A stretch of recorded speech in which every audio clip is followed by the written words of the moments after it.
चलिए, आज शुरू करने जा रहे हैं हम लोग संसद, पार्लियामेंट, है ना? संसद शुरू करने जा रहे हैं और सबसे बड़ी बात बता दें कि संसद जो है टोटल 50 क्वेश्चन है, तो हम इसे 2 पार्ट में लाएँगे, तो तैयार रहिएगा। तो चलिए पहला क्वेश्चन क्या है देखिए, भारतीय संविधान में संसदीय शासन व्यवस्था किस देश से ली गई है? अब देखिए भारतीय संविधान में अगर संसदीय शासन व्यवस्था की बात की जाए, तो हम किस देश से लिए हैं? तो हम जानते हैं ब्रिटेन से लेंगे, ब्रिटेन के संविधान से लिए हैं। डायरेक्ट सवाल, जैसे ही संसदीय शब्द हो, पार्लियामेंट शब्द हो, तो हम ब्रिटेन के संविधान से लिए हैं, ये टिक लगा दीजिएगा। अब चलिए इसकी डिटेल हम लेते हैं, तो सुनिए। इसका डिटेल क्या है कि भारतीय संविधान में संसदीय शासन व्यवस्था क्या है? संसदीय शासन व्यवस्था ब्रिटेन के संविधान से ली गई है।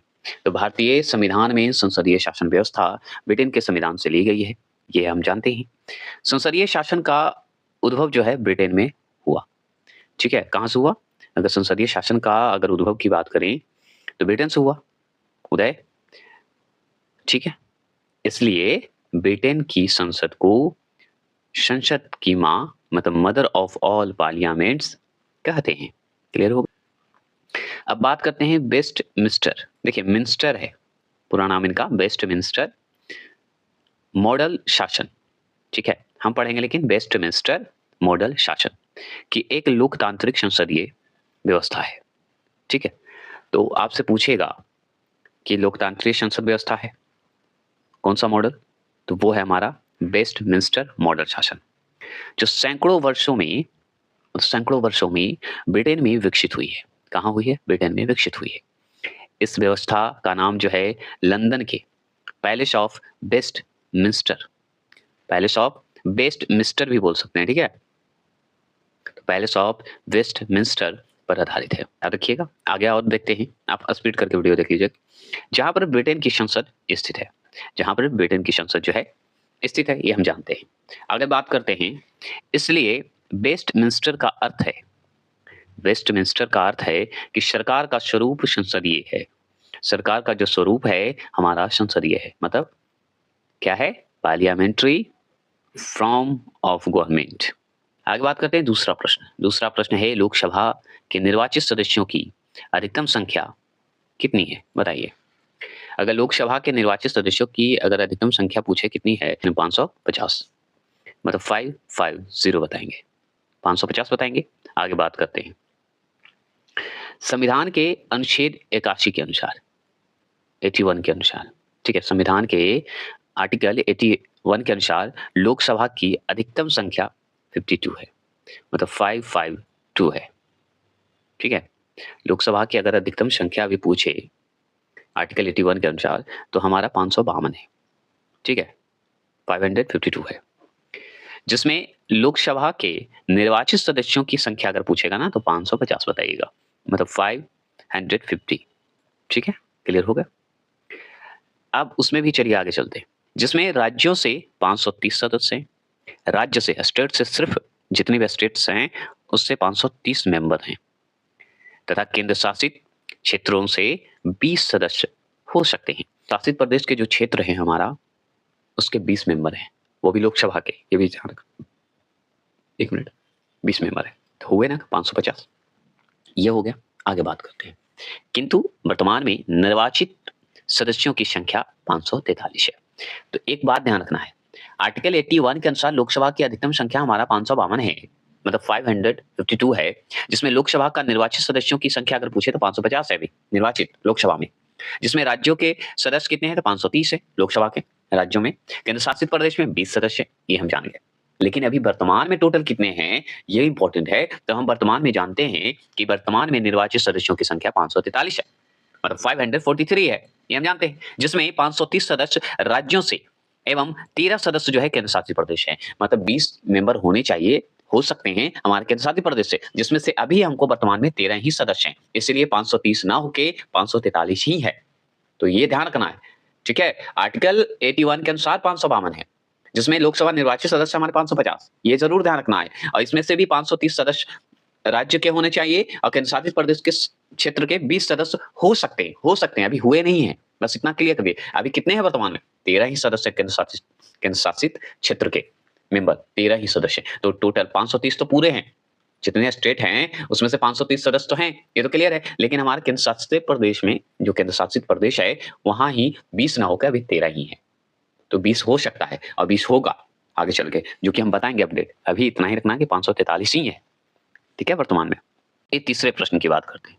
तीसरा प्रश्न क्या है कि राज्यसभा के सदस्यों का कार्यकाल कितने वर्षों का होता है?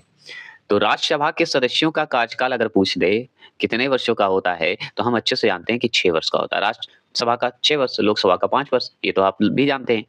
अब चलिए राज्यसभा की बात हो रही है, तो राज्यसभा का आर्टिकल भी हम लोग पढ़ लेंगे। तो देखिए संविधान के अनुच्छेद 83 के 1 मतलब 83, आर्टिकल 83 के अनुसार, 83 1 के अनुसार भी बोल सकते हैं, 83 भी बोल सकते हैं, अनुसार राज्यसभा एक अस्थाई सदन है। तो आगे तो सवाल बना क्या, सुन लीजिए कि राज्यसभा क्या है?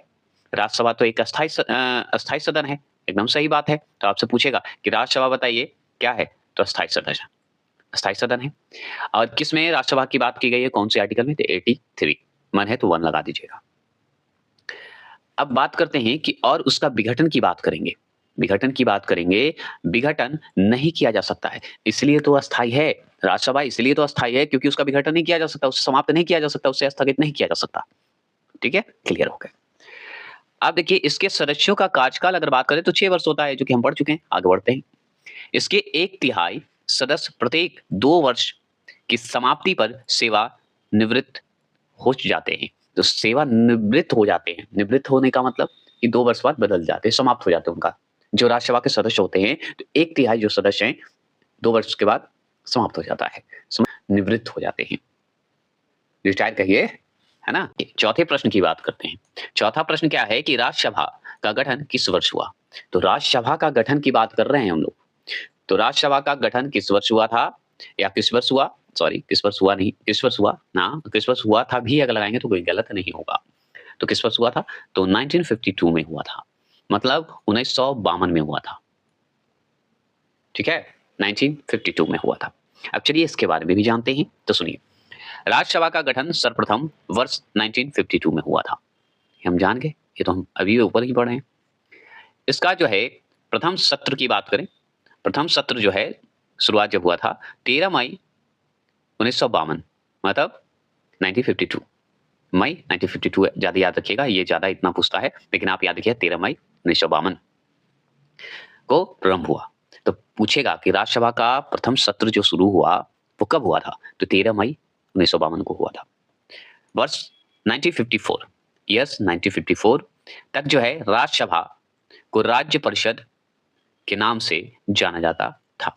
अब एक बात ध्यान रखिएगा, 1954 में क्या हुआ कि राज्यसभा को पहले राज्य परिषद के नाम से जाना जाता था। तो आपसे पूछेगा कि राज्य परिषद का नाम से किसे जाना जाता है, तो राज्यसभा को ही जाना जाता है। राज्यसभा को राज्य परिषद के नाम से कब तक जाना गया, किस वर्ष जाना गया, तो हम बताएंगे 1954 के इसमें, है ना? आगे बढ़ते हैं।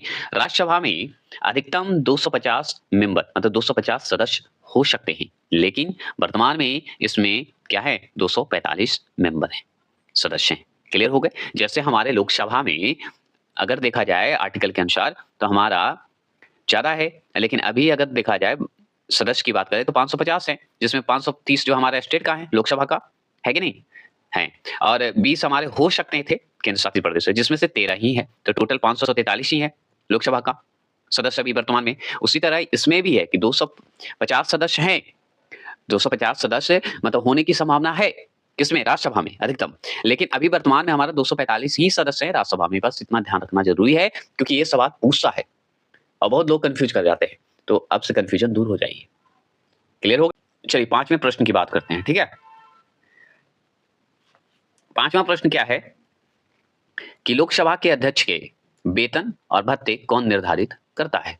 तो लोकसभा के जो अध्यक्ष होते हैं, अध्यक्ष के वेतन और भत्ते की बात करें, कौन निर्धारित करेगा, तो वो करेगा संसद मतलब पार्लियामेंट करेगा, ये हम जानते हैं। चलिए इसके बारे में जानते हैं। संविधान के आर्टिकल 97 के अनुसार, मतलब 97 मतलब 97 के अनुसार राज्य के सभापति और उपसभापति तथा लोकसभा के अध्यक्ष एवं उपाध्यक्ष के वेतन भत्ते, वेतन एवं भत्ते को संसद विधि द्वारा समय समय पर निर्धारित करती है। इसका उल्लेख जो है संविधान की दूसरी अनुसूची में की गई है। यह सिंपल था। अच्छा आपसे सवाल क्या बनेगा आप खुद सोचिए ना सवाल क्या बनेगा। पूछेगा कि आर्टिकल 97 में क्या है? आर्टिकल 97 में क्या है? तो हम बोलेंगे कि वेतन भत्ते की बात की गई है। संसद विधि द्वारा समय-समय पर जो निर्धारित होता है वेतन, उसकी बात कही गई। तो किसके लिए वेतन? तो सभापति और उपसभापति और लोकसभा के जो सभा अध्यक्ष है, देखिए यहाँ पे थोड़ा क्लियर कर देता हूँ।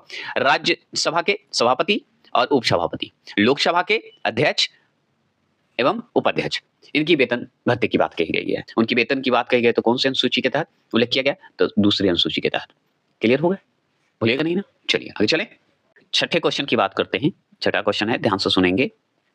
छठा क्वेश्चन है कि भारत के नियंत्रक एवं महालेखा परीक्षक की नियुक्ति कौन करता है? बताइए कौन करता है? तो वो करता है हमारा, मतलब करते हैं हमारे राष्ट्रपति। कौन करते हैं? हमारे राष्ट्रपति करते हैं। अब राष्ट्रपति करते हैं तो चलिए इनके बारे में हम जानकारी लेते हैं कि क्यों कैसे करते हैं, कौन से आर्टिकल, कौन से भाग, है ना? ये सब हम पढ़ेंगे। तो देखिए संविधान के भाग 5, संविधान के भाग 5 आर्टिकल मतलब अनुच्छेद, याद रखिएगा, अनुच्छेद 148 से लेके 151, मतलब 148 से लेके 151 तक भारत के नियंत्रक एवं महालेखा परीक्षक का प्रावधान किया गया है। ये कि भारत के नियंत्रक एवं महालेखा परीक्षक का प्रावधान जो है किस अनुच्छेद में किया गया है, कहां से कहां तक किया गया है? आर्टिकल बताइए। तो 148 से 158, 148 से, यहाँ पे बढ़िया कर देता हूँ, आर्टिकल 148 से 151 में, मतलब 148 से लेके 151 तक जो है बात कही गई है। भाग कौन सा? तो भाग 5 में इसकी चर्चा की गई है। तो भारत के नियंत्रक महालेखा परीक्षक का बात करें, परीक्षक की बात करें, उसका प्रावधान भाग 5 में किया गया है। तो देखिए लिखा हुआ है जो कि controller and auditor general of India, controller पढ़ा जाता है, ठीक है? पूरा इसे अच्छे से controller and auditor general of India पढ़ा जाता है, ये जरूर ध्यान रखना है, जिसे शॉर्ट फॉर्म में CAG बोलते हैं। तो आपसे पूछेगा, ठीक है, क्या पूछेगा कि महालेखा परीक्षा नियंत्रक एवं महालेखा परीक्षक की बात करें तो उसका शॉर्ट फॉर्म बताइए, तो उसे हम CAG बोलते हैं, जो कि आप बहुत बार न्यूज में सुनेंगे CAG आ रहे हैं, CAG की बात है, CAG का न्यूज देखिए, CAG कौन है वर्तमान में, है ना? तो इस तरह का होता है, तो ये ध्यान रखना। सुनिए आर्टिकल 148 148 मतलब 148 1 के अनुसार, ठीक है, 1 के अनुसार क्या होगा कि भारत का एक नियंत्रक एवं महालेखा परीक्षक होगा जिसकी नियुक्ति करने का अधिकार, या जो कह सकते हैं आप, या नियुक्ति करने का जो है राष्ट्रपति के हाथों में रहेगा या राष्ट्रपति द्वारा की जाएगी, जैसे आप जोड़ सकते हैं, याद होने से। आगे क्या सवाल बनता है आप सुन लीजिए। तो यहाँ पे है, यह संघ एवं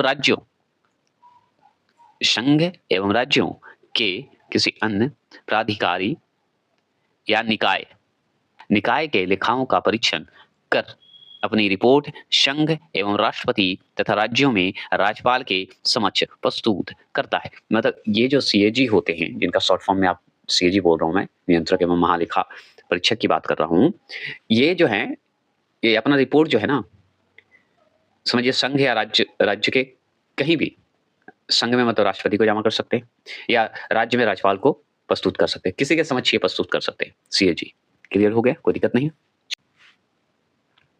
7वें प्रश्न की बात करते हैं, ठीक है? 7वां प्रश्न क्या है कि भारत के नियंत्रक एवं महालेखा परीक्षक की रिपोर्ट की जो है समीक्षा करने वाली संसदीय समिति है, ठीक है? तो भारत के नियंत्रक एवं महालेखा परीक्षक की रिपोर्ट की बात करें कि समीक्षा करने वाली संसदीय समिति है, उसका नाम बताइए। तो वो और कोई नहीं, लोक लेखा समिति है। तो देखिए भारत के नियंत्रक एवं महालेखा परीक्षक, जिसे शॉर्ट फॉर्म में CAG बोलते हैं, ठीक है, द्वारा दिए गए लेखा परीक्षण संबंधी प्रतिवेदनों की जांच लोक लेखा समिति, मतलब पब्लिक अकाउंट्स कमेटी करती है। मतलब लोक लेखा समिति करती है। अगर CAG जो है अपना लेखा परीक्षण संबंधी जो प्रतिवेदना की अगर जांच के लिए, मतलब जो लिखा उसकी जांच के लिए जाएगा, तो जांच के लिए किसके पास जाएगा? लोक लेखा समिति के पास जाएगी, और यही करेगा। यह संसद की सबसे पुरानी समिति है। तो संसद की, पार्लियामेंट की सबसे पुरानी समिति कौन सी है? तो लोक लेखा समिति है। ये जरूर ध्यान रखिएगा। क्यों? क्योंकि इसका गठन जो है 1921 में हुआ था, मतलब 1921 में हो गया था। तो आपसे पूछेगा लोक लेखा समिति का गठन कब हुआ? तो 1921 में हुआ था, ठीक है? इसके कुल सदस्य 22 थे, 22 मेंबर थे, ये ध्यान रखना है। जिसमें 15 लोकसभा और 7 राज्यसभा से शामिल थे। क्लियर हो गए? 15 लोकसभा और 7 राज्यसभा से शामिल थे।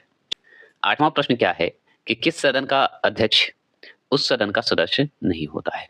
बताइए, किस सदन का अध्यक्ष जो है उस सदन का सदस्य नहीं होता है? तो वो है हमारा बी, राज्यसभा। क्या है? राज्यसभा।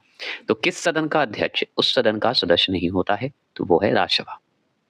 अब कैसे नहीं होता है, हम चलिए जानते हैं। राज्यसभा की बात करते हैं तो चलिए, देखिए राज्यसभा का अध्यक्ष या सभापति, ठीक है? अध्यक्ष कहिए या सभापति कहिए, राज्यसभा का सदस्य नहीं होता है। राज्यसभा का जो अध्यक्ष है या सभापति जो है राज्यसभा का सदस्य ही नहीं होता है। सोच रहे हैं? अनुच्छेद 64 के अनुसार, मतलब 64 के अनुसार, आर्टिकल 64 के अनुसार उपराष्ट्रपति राज्यसभा का पदेन सभापति होता है। मतलब उपराष्ट्रपति राज्यसभा का पदेन सभापति होते हैं। समझ गए? राज्यसभा का अध्यक्ष या सभापति जो है वो राज्यसभा का सदस्य नहीं होता है। लेकिन आर्टिकल 64 के अनुसार, 64 के अनुसार उपराष्ट्रपति जो हैं राज्यसभा का पदेन सभापति होता है। इसका निर्वाचन की अगर बात करें, इसका निर्वाचन संसद के दोनों सदनों के सदस्यों से मिलकर बनने वाले निर्वाचक मंडल द्वारा जो है आनुपातिक प्रतिनिधित्व पद्धति के अनुसार एकल संक्रमणीय मत द्वारा किया जाता है। किसके द्वारा किया जाता है? एक आनुपातिक प्रतिनिधित्व पद्धति के अनुसार एकल संक्रमणीय मत द्वारा किया जाता है। समझ गए? आगे बात करते हैं तो सुनिए, राज्यसभा के उपसभापति का चुनाव जो है केवल राज्यसभा के सदस्यों द्वारा किया जाता है। चलिए 9वें प्रश्न की बात करते हैं। 9वां प्रश्न क्या है कि संसद के किसी सदस्य द्वारा प्रस्तुत प्रस्ताव को लोक महत्व का जो है अविलंबनीय विषय मानते हुए जो चर्चा की जाती है उसे क्या कहते हैं? तो उसे स्थगन प्रस्ताव कहते हैं। क्या कहते हैं? उसे स्थगन प्रस्ताव कहते हैं। स्थगन प्रस्ताव कहते हैं तो चलिए जानते हैं। तो स्थगन प्रस्ताव, स्थगन है, स्थगन प्रस्ताव प्रस्तुत करने का मूल उद्देश्य जो है लोक महत्व के अविलंबनीय विषयों पर संसद के किसी सदस्य द्वारा किसी भी सदन में लाया जा सकता है। ठीक है? ठीक है? ये होता है स्थगन प्रस्ताव का इंग्लिश में क्या नाम है बता दीजिए। तो एडजर्नमेंट, एडजर्नमेंट मोशन बोला जाता है। आप अपनी तरफ से भी मोशन, मतलब अपनी तरफ से भी उच्चारण कर सकते हैं। एडजर्नमेंट बोला जाता है। ड है, डी है, एडजर्नमेंट, एडजर्नमेंट कर दीजिए मोशन। ठीक है? याद रखिएगा, बोला जाता है इसे इंग्लिश में। एक बात ध्यान रखना है, किसी भी सदन में लाया जाता है ये तो हम जान गए, किंतु इस प्रस्ताव को कम से कम 50 सदस्यों की सहमति थी, मतलब 50 मेंबर्स की सहमति तथा अध्यक्ष की अनुमति से ही लाया जा सकता है। ऐसे नहीं लाया जा सकता, ये भी ध्यान रखना है। जिसके तहत संसद की नियमित कार्यवाही को स्थगित करने या स्थगित करके इस पर चर्चा कराई जाती है। इस प्रस्ताव पर कम से कम 2.5 घंटे तक चर्चा होना आवश्यक है। कितने घंटे तक? 2.5 घंटे तक चर्चा होना आवश्यक है। चलिए 10वां प्रश्न की बात करते हैं। 10वां प्रश्न क्या है कि मंत्रिपरिषद में शामिल नहीं है। तो मंत्रिपरिषद में शामिल कौन नहीं है? तो सी, कैबिनेट सचिव जो है मंत्रिपरिषद में शामिल नहीं है। क्यों नहीं है? कैबिनेट मंत्री तो होगा ही, राज्य मंत्री हैं, स्वतंत्र प्रभार मंत्री भी, ये सब जो है मंत्रिपरिषद में शामिल हैं, लेकिन कैबिनेट सचिव नहीं होते। क्यों नहीं होते? अब चलिए जानते हैं। देखिए, काउंसिल ऑफ मिनिस्ट्रीज, मिनिस्ट्रीज जो होते हैं, मिनिस्ट्रीज, तो मंत्रिपरिषद, ठीक है, मंत्रिपरिषद में प्रधानमंत्री, कैबिनेट मंत्री, राज्य मंत्री स्वतंत्र प्रभार तथा उप मंत्री सम्मिलित होते हैं मंत्रिपरिषद में। ठीक है? जो काउंसिल ऑफ मिनिस्ट्रीज जो होता है, मिनिस्ट्री जो होते हैं जिसे मंत्रिपरिषद बोलते हैं, उसमें प्रधानमंत्री, कैबिनेट मंत्री, राज्य मंत्री के प्रभार, स्वतंत्र प्रभार, उप मंत्री सब सम्मिलित होंगे। अब बात करते हैं, आर्टिकल जानते हैं, उसके बाद बात करते हैं। तो आर्टिकल क्या है? 75 1 के क में, मतलब आर्टिकल 75 में, ये तो हम समझ गए कि मंत्रिपरिषद से जुड़ा हुआ है, मतलब प्रधानमंत्री से जुड़ा हुआ है। 75, तो 75 1 के क के अनुसार मंत्रिपरिषद में मंत्रियों की कुल संख्या प्रधानमंत्री सहित लोकसभा के कुल सदस्य संख्या का 15% से अधिक नहीं होगा, मतलब 15% से अधिक नहीं होगा। किस आर्टिकल के तहत? 75 1 के क के अनुसार, तो 75 का भी बोल सकते हैं, कोई दिक्कत नहीं। आगे बात करते हैं। इसे जो है 91वें संविधान संशोधन अधिनियम 2003 के द्वारा जोड़ा गया। समझ गए? मतलब 91वें संविधान संशोधन एक हुआ था, उसमें 2003 में उसके तहत ये जोड़ा गया कि 15% से अधिक नहीं होगा। क्लियर? चलिए, अब बात करते हैं आगे। 11वां प्रश्न की बात करते हैं। 11वां प्रश्न क्या है सुनिए। निम्न में से कौन सा संसद से संबंधित नहीं है? तो निम्न में से कौन सा संसद से संबंधित नहीं है? तो वो है बर्खास्त करना। क्या है? वो है बर्खास्त करना। बर्खास्त करना संसद से संबंधित नहीं है। अब कैसे? चलिए जानते हैं। तो सुनिए, बर्खास्त करना भारत की संसदीय शब्दावली से संबंधित नहीं है। ये शब्द हमेशा याद रखिएगा, ये आएगा।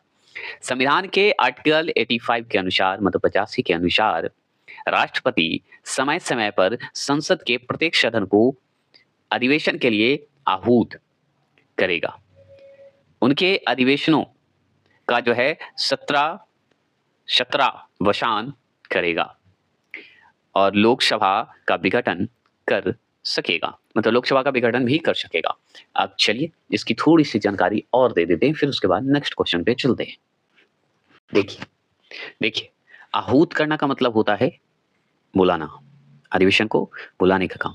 17 वशान का मतलब होता है कि टालना, तो हटा देना है।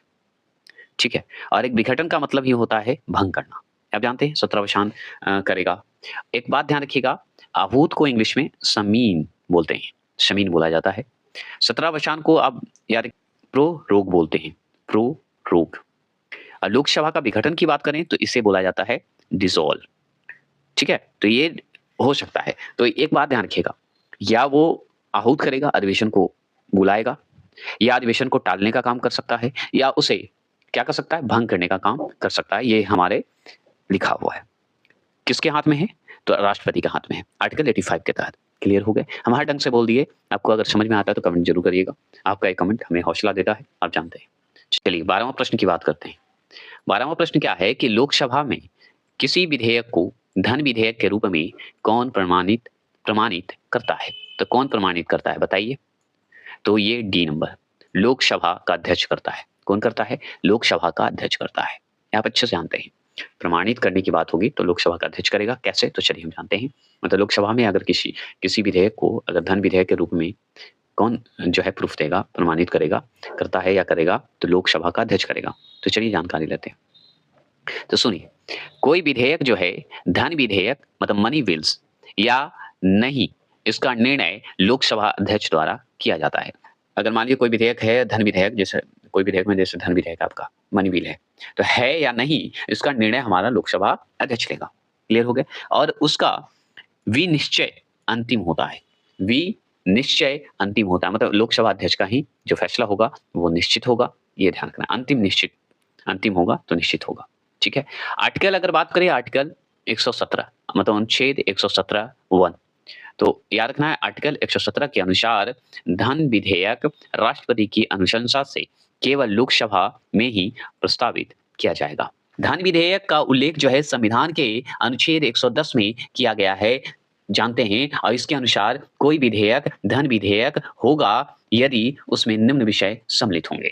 तो आप जान लीजिए कि धन विधेयक जो पढ़ रहे हैं आप, एक बात ध्यान रखना है कि धन विधेयक जो है आर्टिकल किस में चर्चा है? तो आर्टिकल जो है 110 में है, मतलब 110 में है, मतलब 110 में है।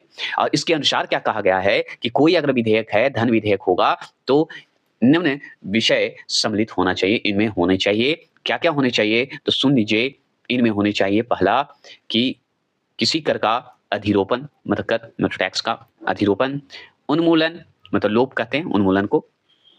ठीक है? परिहार, ये ध्यान रखना है, परिवर्तन एवं भारत सरकार द्वारा धन उधार लेने का मतलब धन उधार लेने का या कोई प्रत्याभूति देने, भारत की संचित निधि तथा आकस्मिक निधि पर जो है किसी व्यय को भारित करना आदि जो है सम्मिलित है। इतने विषय होने आवश्यक हैं। 13वां प्रश्न की बात करते हैं।